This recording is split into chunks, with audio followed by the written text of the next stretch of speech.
মা কানা মুহাম্মাদুন আবা আহাদিম মির রিজালিকুম ওয়ালাকিন রাসূলুল্লাহি ওয়া খাতামান নাবিয়্যিন ওয়া কানা আল্লাহু বিকুল্লি শাইইন আলিমা।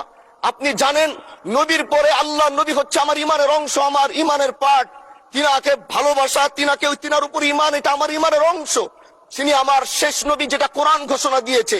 নবীও বলেছে আনা খাতামুন নাবিয়্যিন আলা নাবিয়্যা বাদি, আমি শেষ নবী, আমার পরে কোনো নবী আসবে না।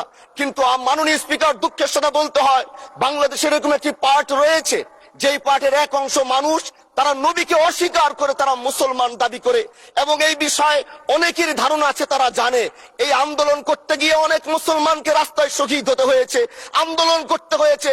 স্বাধীনতার পর থেকে আজও সে আন্দোলন চলছে, কিন্তু আজও পর্যন্ত সেটা পাইনি। আমি মাননীয় প্রধানমন্ত্রীকে বলবো, আপনি বাংলাদেশে একটি ইতিহাস রচনা করে যাবেন। আপনার মাধ্যমে যদি এটা স্বীকৃতি পায়, যারা নবীকে অস্বীকার করে তারা কোনোদিন মুসলমান থাকতে পারে না, এটা আইনের মাধ্যমে, এটা বাংলাদেশের পার্লামেন্ট থেকে ঘোষণা হবে, সেটা আমরা চাই।